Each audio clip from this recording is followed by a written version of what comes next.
he's very slice of life, you know, and that's what, it was a chance for me to work with him, and I'd always wanted to work with him, so.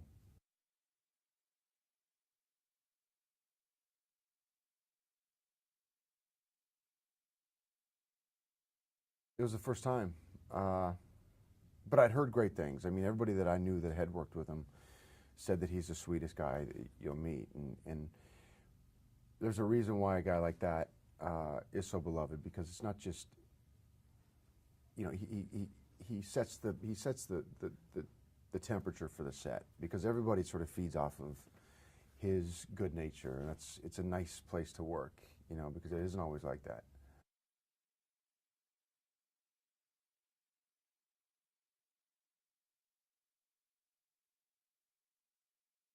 He's got a really, he really understands human nature, slice of life, what is funny and what isn't, and what's too much and what's just enough to, I don't know, there's a feel good sort of vibe that his movies have that I don't know what the recipe is for, but he seems to have it figured out.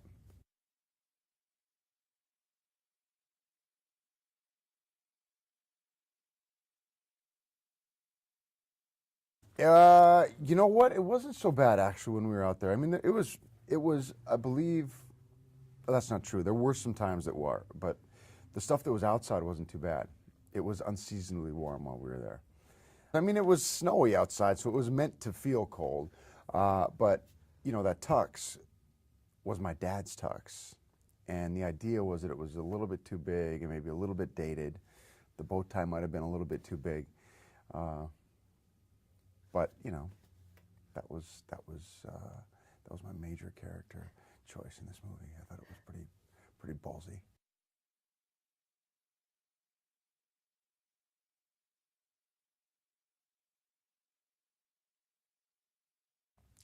Over the last several years, I've gone wherever my wife is. They usually have some kind of a gig somewhere, or doing something in Vegas somewhere.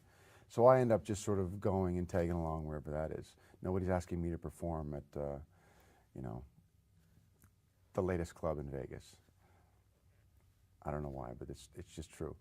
But so that's usually what it is. And I'm the same way. Sometimes I'd rather just stay home, watch it on TV, or I'll go, you know, probably too far, like a lot of people do on New Year's Eve.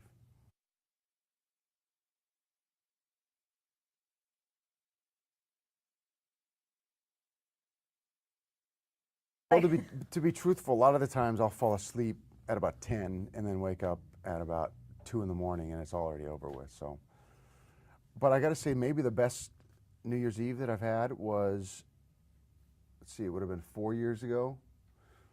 Right after Katie Heigl and her husband got married, my wife and I just gotten engaged, and we were both at the same resort in Cabo San Lucas. And at the end of the night, we just met them, invited us up to go this tequila bar. We did some shots of tequila. It was New Year's. It was beautiful. It was Mexico.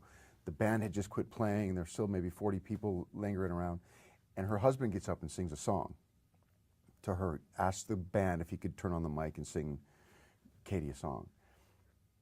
And then Katie talks my wife into going up there, and so he jumps back on the drums, and they do an acoustic version of Sublime's Santeria. And I just remember thinking, God, this is so cool, because there's still 40 people just sort of jamming to it.